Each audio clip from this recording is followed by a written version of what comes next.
ధ్యానించుకుందాం. మొదటి దశలోనికి రాసిన పత్రికలో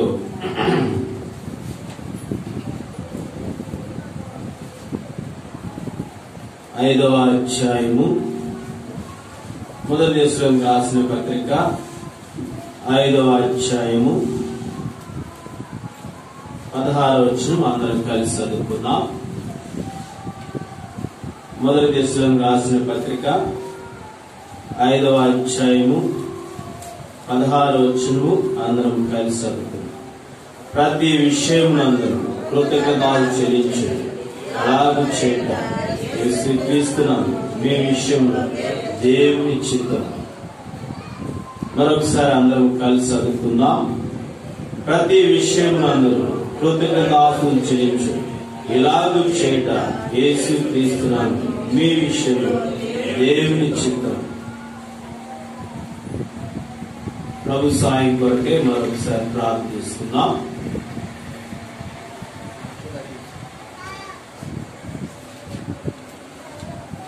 ప్రేమగల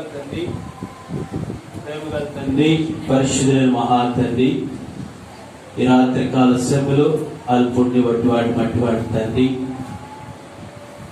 నేను నీ సన్నిధిలో తండ్రి అని మొరపెట్టడానికి నాకు అర్హత లేదు. ప్రేమించి కనిపించి అర్హతనిచ్చారు ప్రభువా. మరి ఈ సీయోను సహవాసంలో నన్ను కూడా చేర్చి నీ ప్రజలతో కలిసి ప్రభువా సహవాసం కొరకే నన్ను నియమించుకున్నారు. పాటల ద్వారా మహిమ పొందినారు. అలాగే దేవ వాక్యం ద్వారా కూడా మాట్లాడుతూ రండి, మమ్మల్ని సర్దిద్దండి. నువ్వు చేసిన వాటి విషయంలో జ్ఞాపకం చేసుకుంటూ ఎందుకు కృతజ్ఞతలు చెల్లించాలో అది నేను తెలుసుకొని ప్రభా నిన్ను నిరంతరం జ్ఞాపకం చేసుకునే భాగ్యం మాకు దయచేయము. ప్రారంభిస్తుండగా సహాయించము. యేసుక్రీస్తు నామములో వేడుకొని ప్రార్థిస్తున్నాం తండ్రి, ఆమేన్.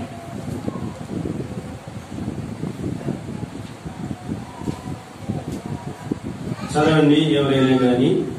దశలోనికి రాసిన పత్రిక, మొదటి దశలోనికి రాసిన పత్రిక 5వ అధ్యాయము 16వ వచనం. ప్రతి విషయమునందును కృతజ్ఞతాస్తుతులు చెల్లించుడి, ఇలాగు చేయుట యేసుక్రీస్తునందు మీ విషయంలో దేవుని చిత్తము. పౌలు భక్తుడు ఈ దశలోనికలో ఉంటున్న సంఘస్థులకు వివరిస్తూ ఆత్మ సంబంధంగా వారందరూ పురుకొల్పుతూ ఇక్కడ చెప్తున్న మాటలు. ప్రతి విషయమునందును కృతజ్ఞతాస్తుతులు చెల్లించు. ఎవరికి? దేవునికి. ప్రతి విషయమునందును కృతజ్ఞతాస్తుతులు చెల్లించాలని, ఆయనను స్తుతించాలి, గణపరచాలి. ఏ విషయంలో అయినా కానీ అది మంచిదా, అది చెడుగా వచ్చినా, అది లాభమా కష్టమా, దుఃఖమా ఆనందమా, ఏది ఉన్నా గాని ఇక చెప్పిన ప్రకారంగా ప్రతి విషయమునందును కృతజ్ఞతాస్తుతులు చెల్లించాలి. కాబట్టి కొంతమంది భక్తులు మనకు కనబడుతున్నారు. క్లుప్తంగానే ముగించేద్దాం. ప్రతి విషయంలో కృతజ్ఞతాస్తుతులు చెల్లిస్తూ వస్తున్నారు. దేవుడు వారి ఎడల ఏం చేసి ఉన్నాడో, వారు ఎందుకు కృతజ్ఞతలు చెల్లించి ఉన్నారో మనం చూస్తే మొదటిగా చూద్దాం రండి. ఎవరు కృతజ్ఞతలు చెల్లించారో రండి. దినవృత్తాంతములు, మొదటి దినవృత్తాంతముల గ్రంథము 29వ అధ్యాయము 13వ వచనం చదువుకుందాం. చదవండి. మా దేవా, మేము నీకు కృతజ్ఞతలు చెల్లించుచున్నాం.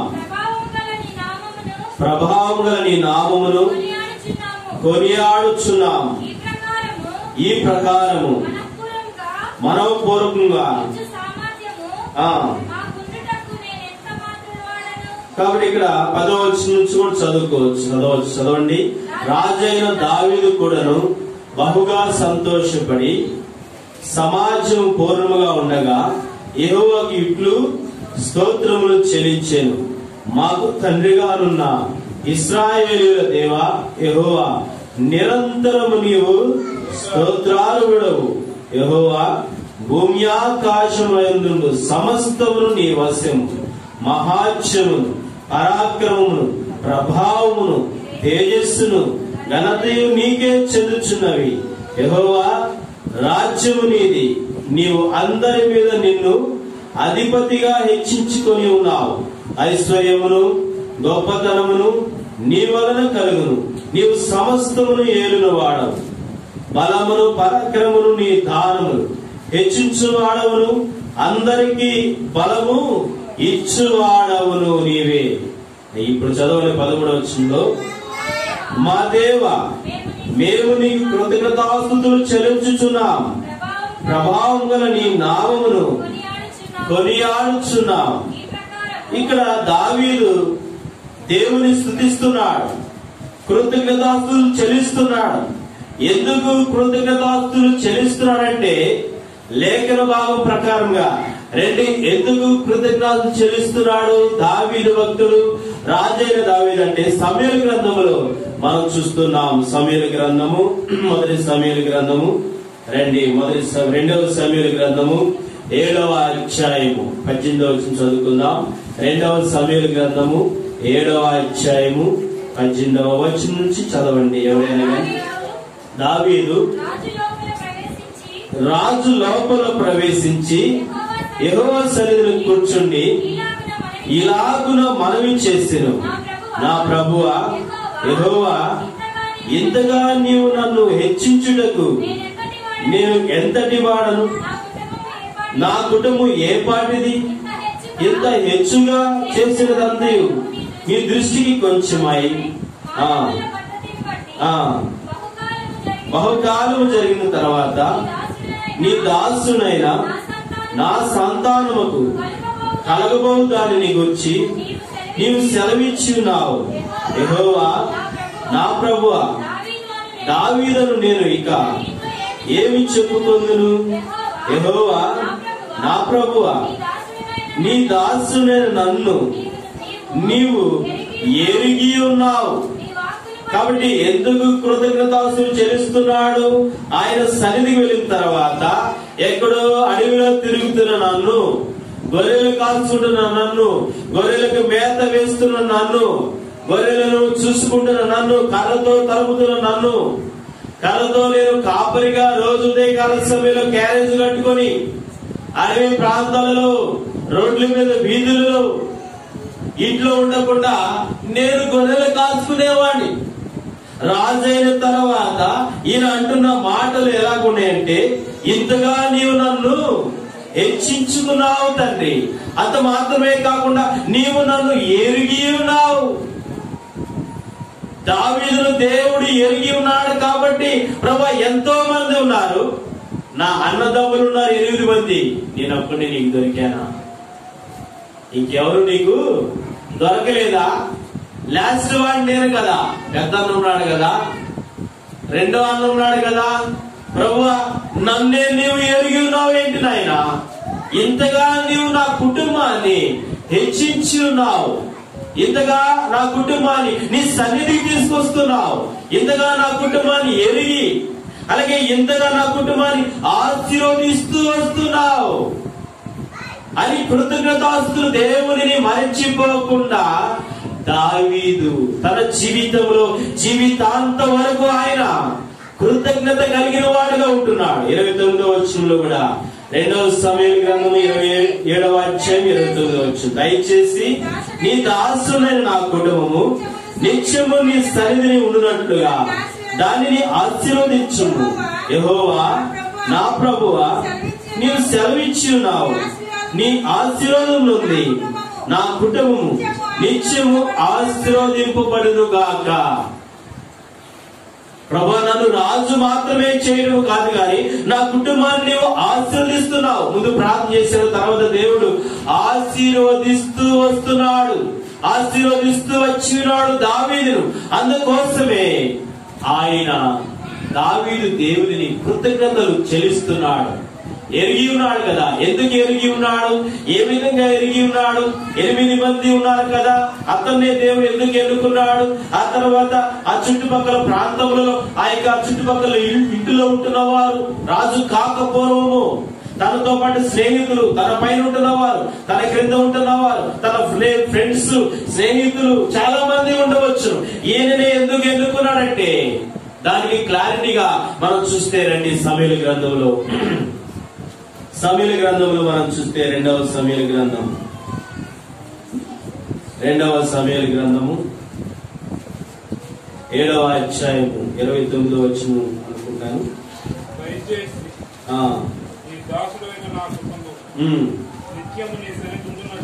మొదటి సమూయేలు గ్రంథం. పై రూపమును లక్ష్య పెట్టువాడు ఆయనే అనే మాట మనం చూస్తున్నాం.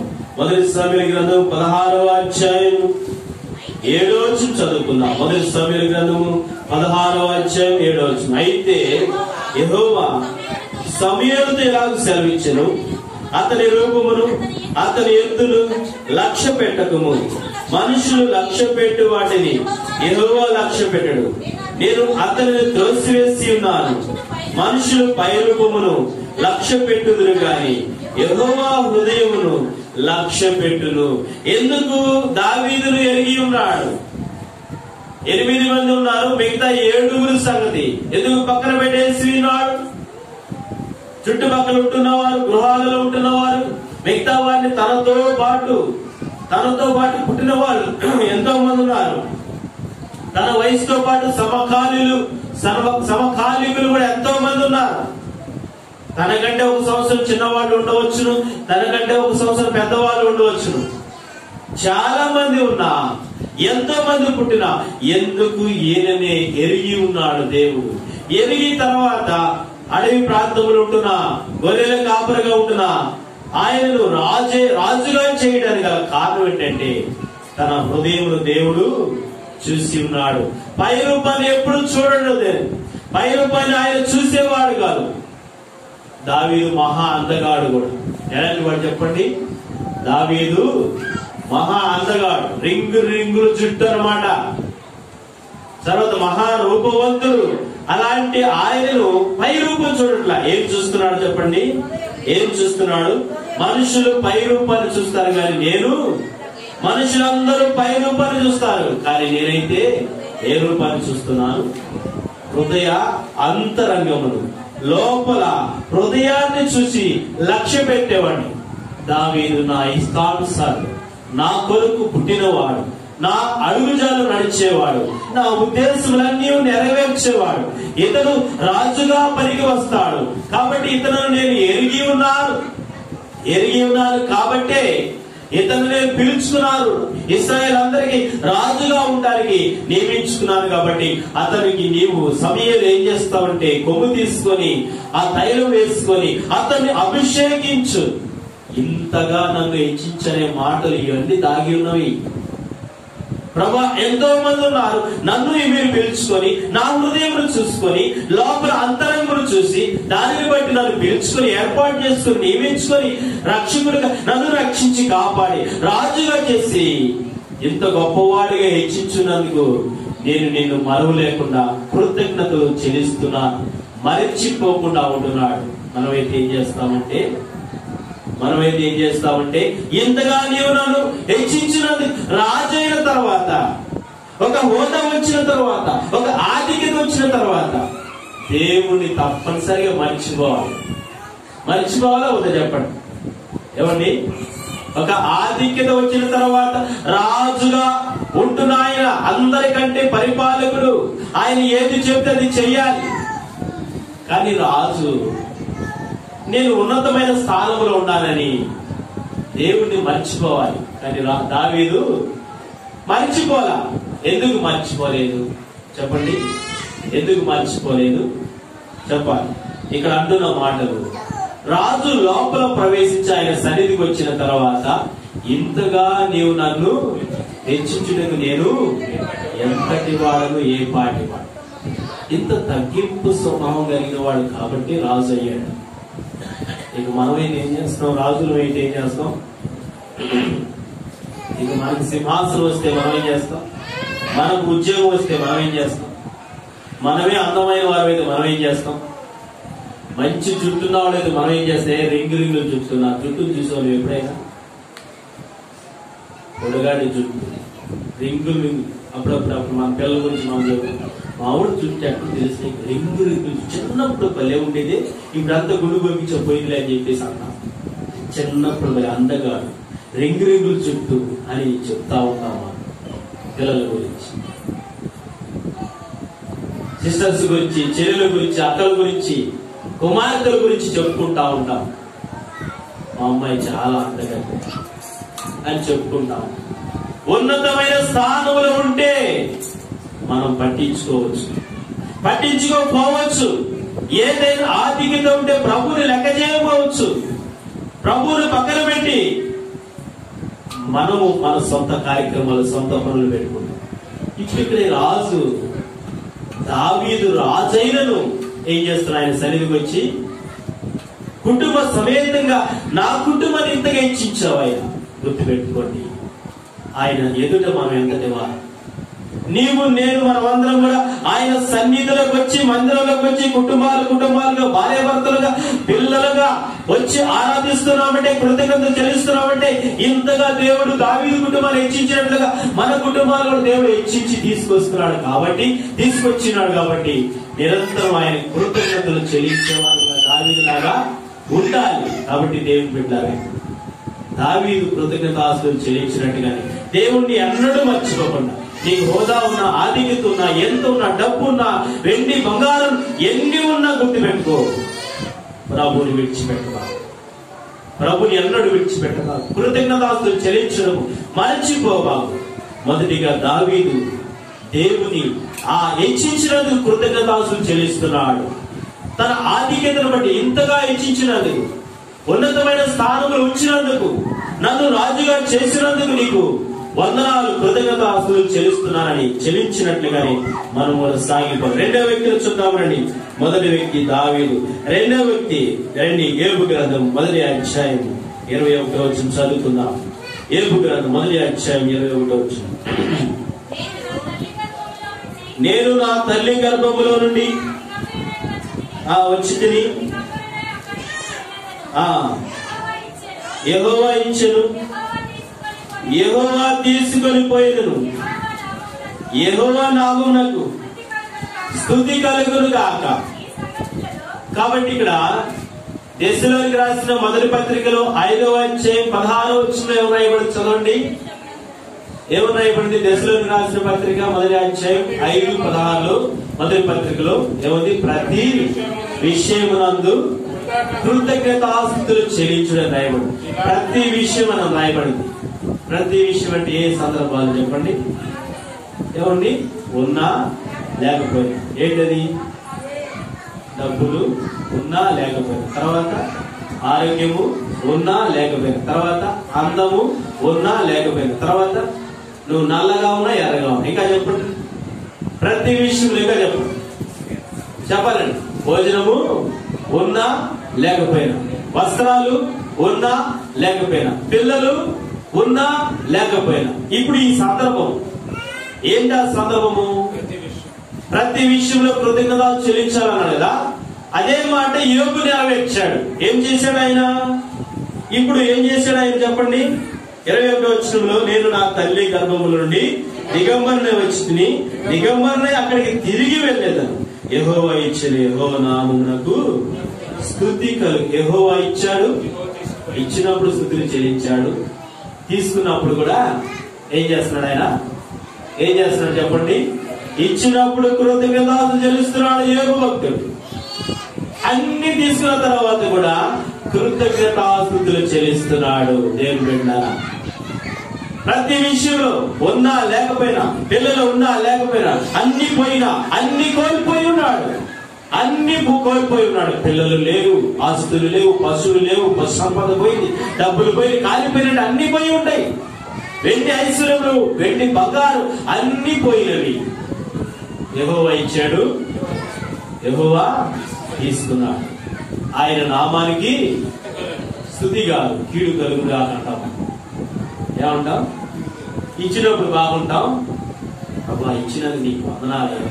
అయ్యా పాలు, అయ్యా గేదెలు ఇచ్చావయ్యా, అయ్యా ఉద్యోగం ఇచ్చావయ్యా, అయ్యా పిల్లలు ఇచ్చావయ్యా, అయ్యా బిడ్డలు ఇచ్చావయ్యా, అయ్యా మంచి వారిని ఇచ్చావయ్యా, మంచి భర్తలు ఇచ్చావయ్యా, ఉద్యోగస్తుని భర్తలు ఇచ్చావయ్యా.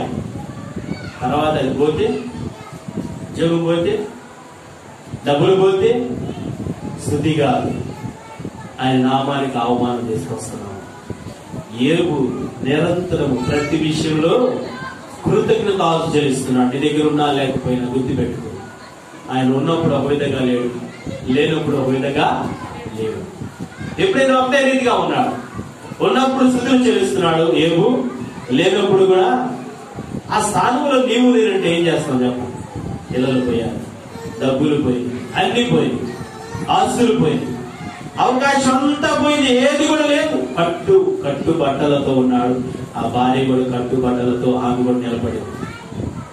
ఆ పరిస్థితులు ఏం చేస్తామంటే, అమ్మాయి నీకు ఈ రోజు నుంచి మందిరానికి వెళ్ళదు, అన్ని పోయినాయి కాబట్టి దేవుడు మనకి ఏం చేయాలి? ఇక మందిరంలో చేయలేదు. మనం దేవుణ్ణి మర్చిపోదాం. ప్రార్థన కూడా చేయొద్దు. ఏం చేశాడు దేవుడు? ఇక ప్రార్థన కూడా చేయొద్దు, మోకరియొద్దు, ఆయన స్తుతించొద్దు, ఆరాధించొద్దు అని సాతాను తలంపు రావచ్చు. ఒకవేళ ఈ యోబుకి ఆ తలంపు వచ్చినా, ఆ తలంపు ఏమైపోయింది?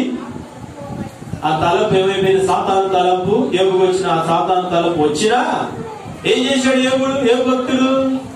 ఏం చేశాడు చెప్పండి? అణచివేశాడు. ఏం చేశాడు? అణచివేశాడు. ఏమని గుర్తు పెట్టుకోండి. హబక్కూకు అందుకని ఒక మాట చెప్తున్నాడు. హబక్కూకు ఏం చెప్తున్నాడంటే, రండి హబక్కూకు గ్రంథంలో చివరి అధ్యాయంలో మనం చూస్తున్నాం. హబక్కూకు గ్రంథము 3:17.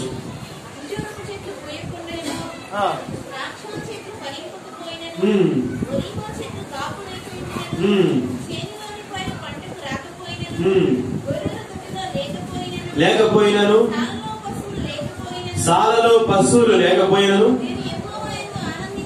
నేను యెహోవా యందు ఆనందించెదను, నా రక్షణకర్తయైన నా దేవుని యందు నేను సంతోషించెదను. ఇక్కడ కొన్ని విషయాలు ఇక్కడ మనం హబక్కూకు చెప్తున్నాడు. ఇదే వాక్యాన్ని యోబు నెరవేరుస్తూ వస్తున్నాడు. అంజూరు చెట్లు పూయకుండినను, ద్రాక్ష చెట్లు ఫలింపకపోయినను, ఒలివ చెట్లు కాపు లేకుండాను, చేతిలోని పైరు పంటకు రాకపోయినను, గొర్రెల దొడ్డిలో పడిపోయినను లేకపోయినను, సాలలో పశువులు లేకపోయినను, నేను యెహోవా యందు కృతజ్ఞతాస్తుతులు చెల్లిస్తాను, ఆయన్ని గానం చేస్తాను, ఆయన్ని మహిమపరుస్తాను, ఆయన స్తుతిస్తాను. నేను ఎప్పుడు చూసినా గానీ కృతజ్ఞతలు చెల్లించకుండా ఉండలేను. ఎందుకంటే ఒకవేళ నేను చెట్టేసుకొని అంజూరు చెట్టేసుకుంటే పండ్లు కాయకపోయినా స్తుతిస్తాను. అయ్యా కాయలు రాలేదు, అయినా నేను స్తుతిస్తున్నాను. తర్వాత ఏమిటి? మొదటిగా. రెండవది, ద్రాక్ష చెట్టు వేసాను, తోట వేసాను, ఆ ద్రాక్ష చెట్టు వేస్తే, ఆ తోట వేస్తే ఫలింపకపోయినా ఏంటంట? ఫలింపకపోయినను ప్రభువుని మనము ఆ యొక్క ఆనందముతో కృతజ్ఞతలు చెల్లిస్తాం. ప్రభువా, ఈ ద్రాక్ష తోట వేశాను, రాలేదు, అయినా నేను స్తుతిస్తున్నాను. తర్వాత ఒలివ చెట్లు వేసినా గాని అయినా కాపు రాలేదు, అయినా నేను స్తుతిస్తున్నాను. తర్వాత చేనులో పైరు పంటకు రాకపోయినను ఏం చేస్తున్నాను? నేను నీ యందు ఆనందిస్తున్నాను, కృతజ్ఞతాస్తుతులు చెల్లిస్తున్నాను. ఆయన ఇప్పుడు పరిస్థితులు ఎలా వచ్చినాయి? పంట చేతికి రావట్లేదు. ఆ యొక్క రాయబడిన ప్రకారంగా చేతిలోని పైరు పంటకు బస్తాలు మొత్తం వచ్చినప్పుడే దేవుని స్తుతించలేదు. బస్తాలు ఏవి లేనప్పుడు, ఒడ్డు బస్తాలు ఏవి లేనప్పుడు, మిరుగు బస్తాలు ఏవి లేనప్పుడు, రానప్పుడు కూడా ఏం చేయాలి? యెహోవా యందు ఆనందిస్తూ ప్రభువుని స్తుతించాలి. నీ దగ్గర ఉన్నప్పుడు కాదు, లేనప్పుడు కూడా. అందుకని ఈ పరిస్థితులు వచ్చిన ప్రతికూల పరిస్థితులు, అననుకూలమైన వాతావరణం నిన్ను బట్టే గుర్తుపెట్టుకో. ఉన్నప్పుడు ఒక విధంగా, లేనప్పుడు ఒక విధంగా ఉండబాకు. ఇప్పుడు లేకుండా చేస్తే, ఏమి లేకుండా చేస్తే నన్ను స్తుతిస్తారా లేదా అని దేవుడు, నా యందు ఆనందపడతారా లేదని ఆయన ఒకవేళ ప్రకృతికి దేవుడు ఆజ్ఞాపిస్తున్నాడు. అందుకని ఈ ప్రకృతి ఇలాగ రావడం ద్వారా పంటలు పాడైపోవడం, నష్టాలు కలగటం, ఇక ముందు దినాల్లో, ఇక భవిష్యత్ దినాల్లో ఇక కరువు ఎక్కువ రావచ్చు చెప్పలేము. ఎందుకంటే యేసుక్రీస్తు రాకడా దగ్గరగా ఉంది, సమీపంగా ఉంది, దూరంగా లేదు, చాలా దగ్గరగా ఉంది. కాబట్టి మనం అందరం కూడా ఉన్నా లేకపోయినా జాగ్రత్తగా ప్రతి విషయంలో కృతజ్ఞతాస్తుతులు ఆనందించేవారుగా సాగిపోవాలి. సాలలో పశువులు లేకపోయినా, గొర్రెలో దొడ్డిలో లేకపోయినా. కాబట్టి దేవుడు ఈ విషయాల్లో ఉన్నా లేకపోయినా యోబు భక్తుడు నీకు స్తుతి కలుగును గాక, నీ మా నామానికి స్తుతి కలుగును గాక. కాబట్టి 11 నెలలు కాచి కాపాడి డిసెంబర్ మాసంలో ప్రవేశపెట్టావు.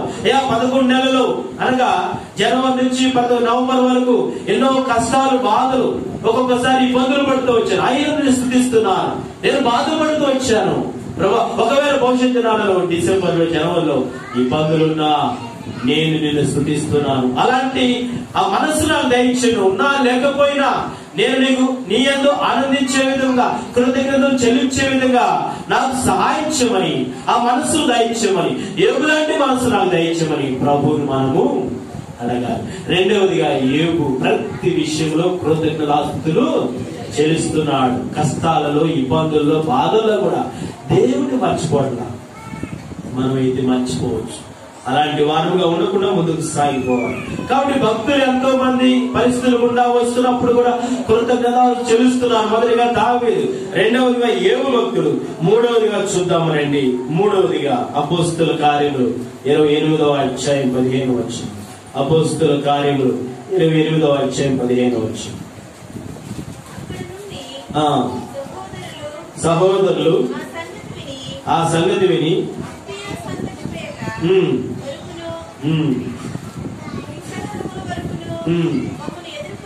మమ్మల్ని ఎదుర్కొండకు వచ్చి పౌలు వారిని చూచి దేవునికి కృతజ్ఞతాస్తుతులు చెల్లించి ధైర్యము తెచ్చుకునేను. మూడవదిగా ఎవరు కృతజ్ఞతలు దేవునికి చెల్లిస్తున్నారంటే కృతజ్ఞతాస్తుతులు ఎవరు చెప్పండి?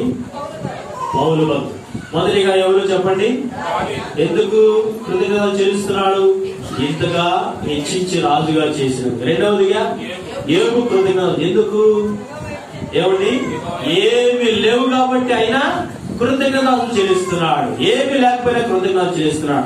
ఇక్కడ పౌలు భక్తుడు పరిచర్యలో తోటి సహోదరులను లేవనెత్తి నాకు తోడ్పడటానికి, ఎదుర్కోవడానికి, సహాయం చేయడానికి, తోటి సహోదరులను నాకు పెట్టినందుకే నీకు వందనాలయ్యా. సహాయం చేయడానికి, పరిచర్య కొరకై, ఆదరించడానికి, బలపరచడానికి, సేవలో బలపరచబడి తోడ్పడటానికి, ఆత్మల రక్షణ కొరకు తోటి సహోదరులు నాతో పాటు ఎదుర్కోవడానికి వస్తున్నారు, నాతో పాటు వస్తున్నారయ్యా. ఎంత గొప్ప దేవుడు నాయన, నా జీవితంలో ఎంత గొప్ప కార్యములు చేస్తున్నావు నాయన అని ఇక్కడ పౌలు భక్తుడు కూడా దేవునికి కృతజ్ఞతలు చెల్లిస్తున్నాడు. అవసరాలలో ఆదుకునే సహోదరులను లేవనెత్తావు నాయన అని దేవునికి స్తుతులు చెల్లిస్తున్నాడు. ఎవరు చెప్పండి? ఎవరండి? పౌలు. సేవలో అవసరమైన ఆ బిడ్డలను లేవనెత్తుతున్నావు తండ్రి.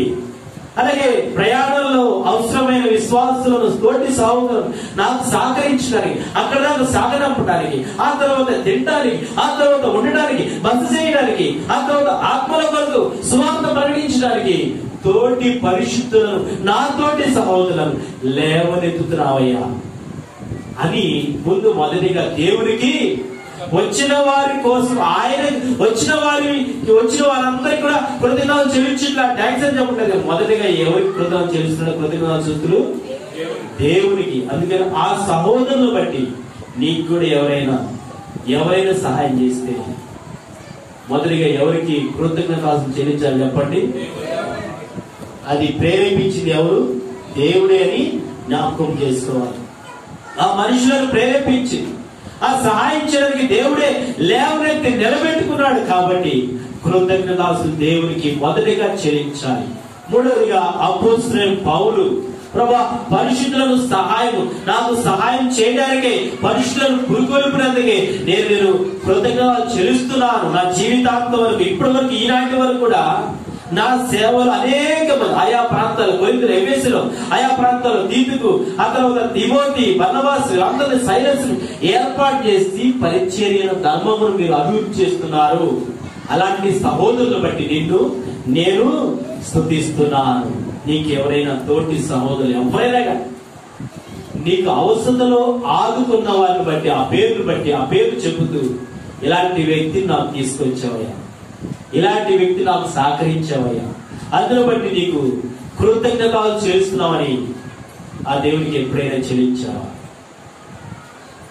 ఆ వ్యక్తిని పొగడు బాగా ఎప్పుడైనా ముందు మొదటిగా దేవుడిని కృతజ్ఞత. ఎవరైనా కానీ ఏదైనా నీకు సహాయం చేస్తే, ఆపదలో సహాయం చేస్తే, ఇబ్బందుల్లో సహాయం చేస్తే, అక్కల్లో సహాయం చేస్తే, ఆత్మీయంగా సహాయం చేస్తే, శరీరపరంగా సహాయం చేస్తే, ఏదో ఒక విధంగా సహాయం చేస్తే, ఏదో ఒక రూపేణ ప్రభు ప్రేరేపించి నీకు సహాయం చేసినప్పుడు ఆ తోటి సహోదరుని బట్టి ప్రభా ఈ బిడ్డను తీసుకొచ్చారు అని ప్రార్థించి అని కృతజ్ఞతలు చెల్లించు. మూడవదిగా పౌలు భక్తులు పరిశుద్ధుల సహవాసం, పరిశుద్ధుల సహాయాన్ని బట్టి దేవునికి కృతజ్ఞత చెల్లిస్తున్నాడు. అది మర్చిపోకుండా మనం కూడా అలాగే కృతజ్ఞతలు చెల్లిస్తూ ఉండాలి. నాలుగవదిగా చూద్దాం రండి. నాలుగవదిగా యోహాను రాసిన సువార్త ముగించేస్తాను. యోహాను రాసిన సువార్త 11వ అధ్యాయం 41వ వచనం చదువుకుందాం. యోహాను రాసిన సువార్త 11వ అధ్యాయం 41వ వచనం. పైకెత్తి, తండ్రి నీవు నా మనవి వినినందున నీకు కృతజ్ఞతాస్తులు చెల్లించుచున్నాను. కాబట్టి ఇక్కడ యేసుక్రీస్తు వారు భూమి మీద ఉన్న దినములలో లాజరును బయటికి తీసుకురావడానికి, సజీవుడిగా చేయడానికి ముందుగా ఆయన చేసిన పని ఏంటి చెప్పండి? ఏం చేశాడు యేసుక్రీస్తు వారు? చెప్పండి, ఏం చేశాడు? లాజరు బయటికి రమ్ము రా అని అనడానికి ముందుగా ఏం చేశాడు? చదవండి. 41వ వచ్చింది. అంతటా వారు ఆ రాయి తీసివేసి యేసు కన్నులు పైకెత్తి, తండ్రి నీవు నా మనవి వినినందున నీకు కృతజ్ఞతలు చెల్లించుచున్నాను.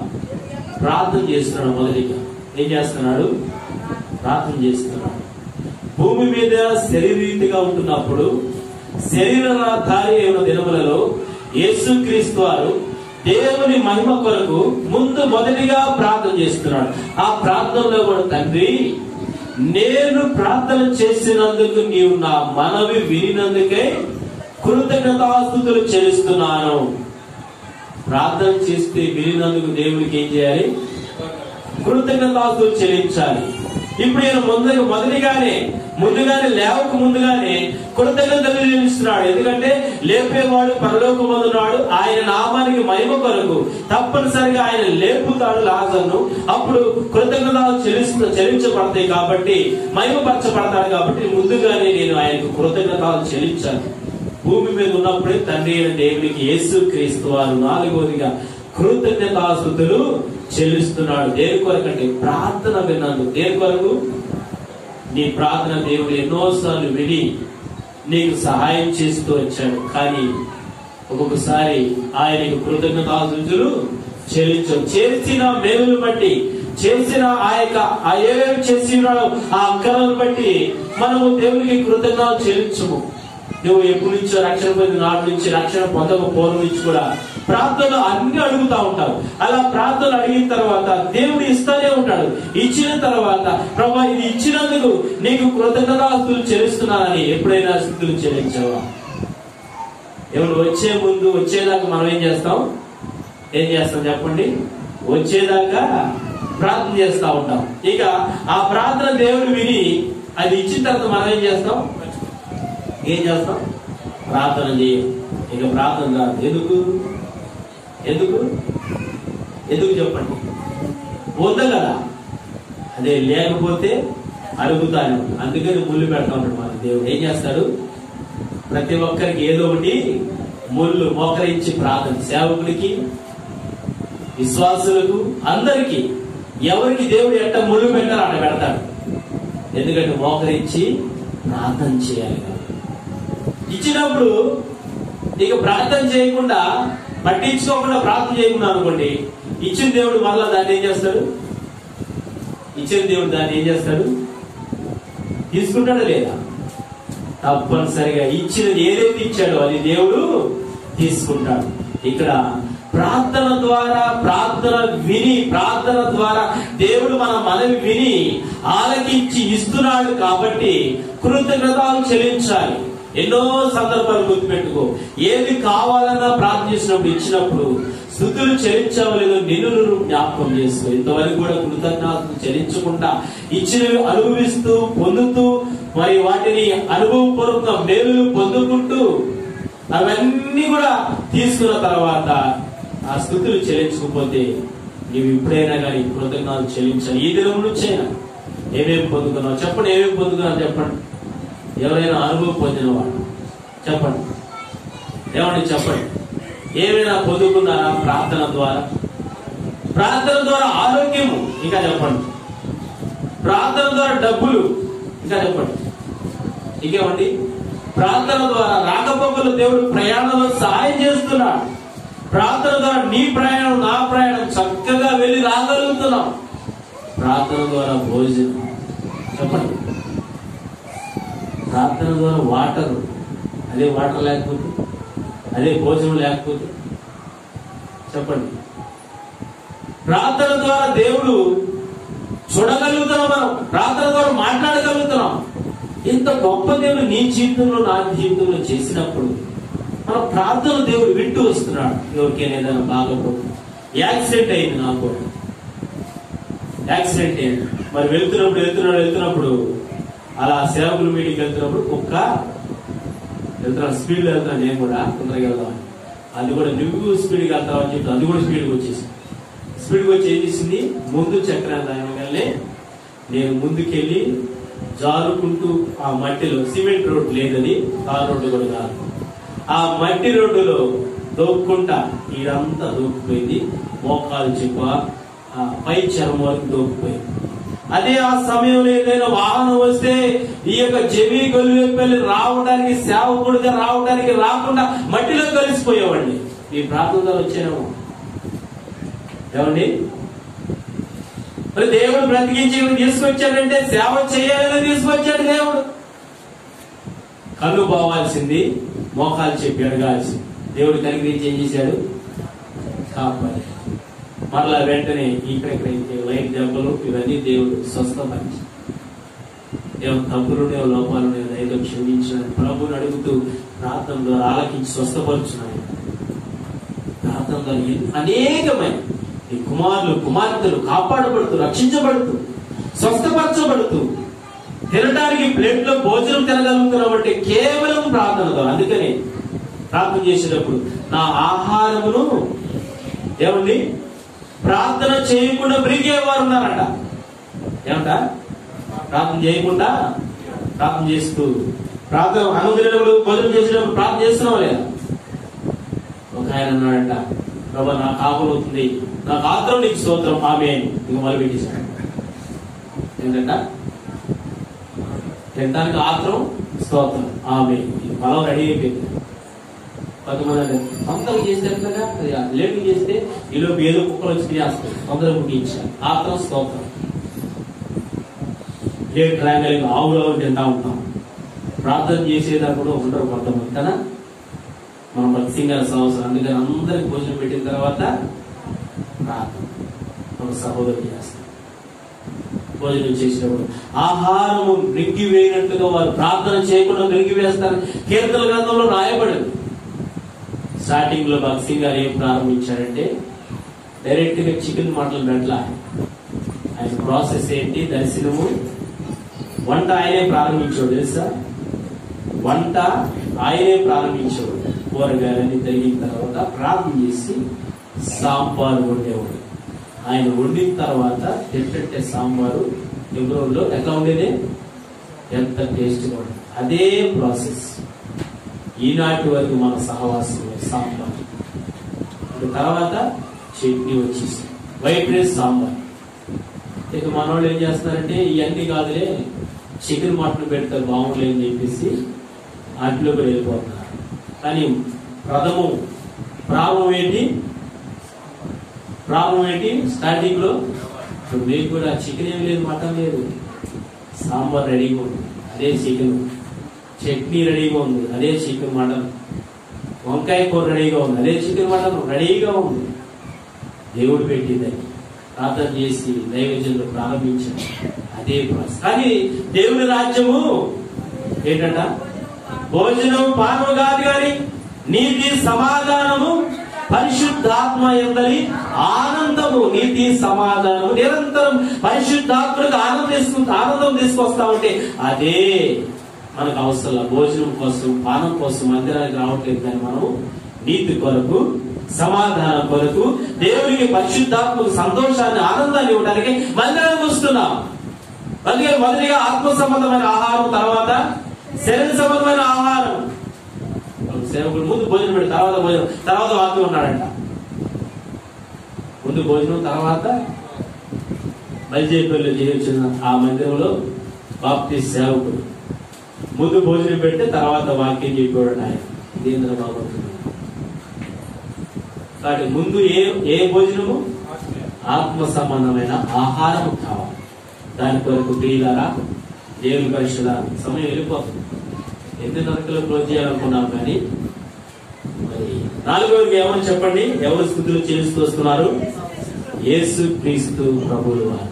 ప్రార్థన విన్నందుకు 5వదిగా చూసి ముగించేస్తాం. రండి. 5వదిగా లూకాసు వార్త 17వ అధ్యాయం 12వ వచనం చదవండి.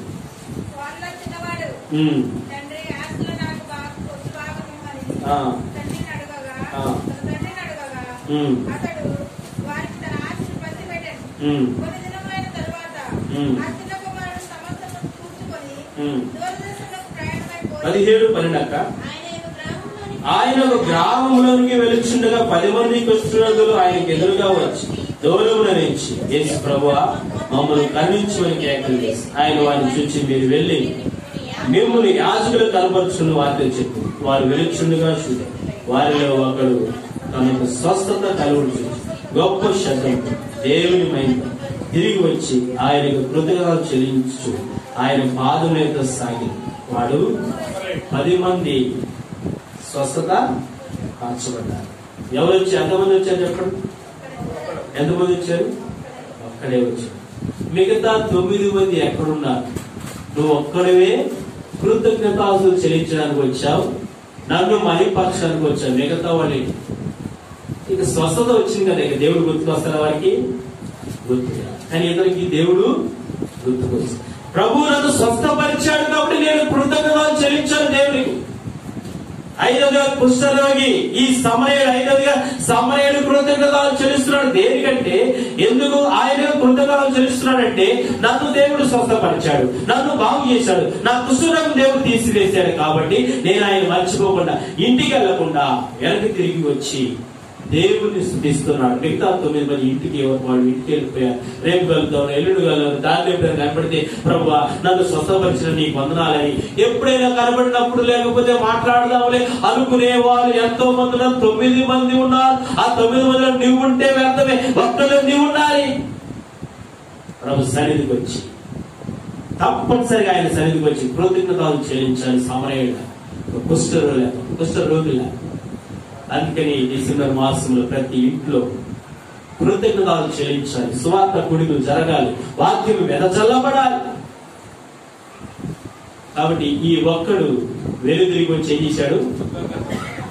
కాబట్టి నీ దగ్గర డబ్బులు ఉన్నా లేకపోయినా, పంట పండకపోయినా, ఏం లేకపోయినా ఇంట్లో కూడికలు పెట్టించుకో, దేవుడిని దీవిస్తా. ఈ ఒక్కళ్ళగా మనం కూడా ఉండాలి. పొద్దుకున్న తర్వాత మర్చిపో, 5 స్తుతులు చెల్లించాలి. మనం కూడా అలా స్తుతులు చెల్లించే వాళ్ళుగా ఉన్నా లేకపోయినా కృతజ్ఞతలు చెల్లించాలి. ఎందుకు చెల్లించాలి? వీళ్ళందరూ కూడా, ఈ భక్తులందరూ కూడా అలా చెల్లిస్తూ వచ్చినారు. మొదటిగా ఎవరు చెల్లించారు చెప్పండి? కృతజ్ఞతలు చెల్లించారు దావీదు. ఎందుకు? హెచ్చించినందుకు, రాజుగా చేసినందుకు. రెండవదిగా యోబు కృతజ్ఞతలు చెల్లిస్తున్నాడు. దేనికి? ఏమీ లేకపోయినా కృతజ్ఞతలు చెల్లిస్తున్నాడు. మూడవదిగా అపోస్తలుడైన పౌలు ఎందుకు స్తుతులు చెల్లిస్తున్నాడు? ఎవరిని?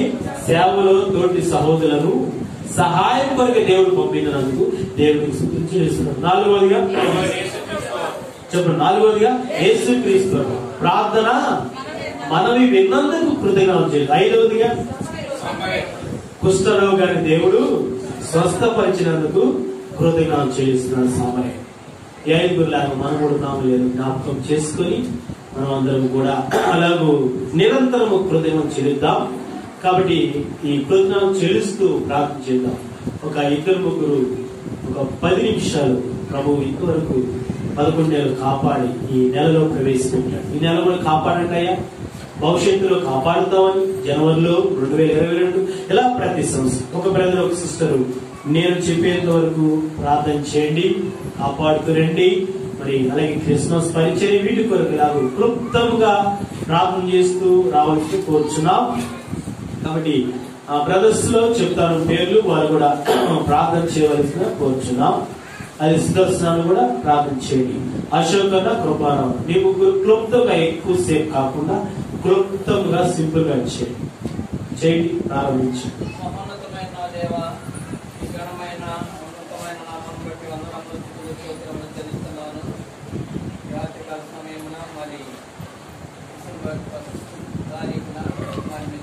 ఏర్పాటు చేసిన మాట్లాడుతూ వచ్చిన లేఖన సత్యాన్ని బట్టి వందనాలు.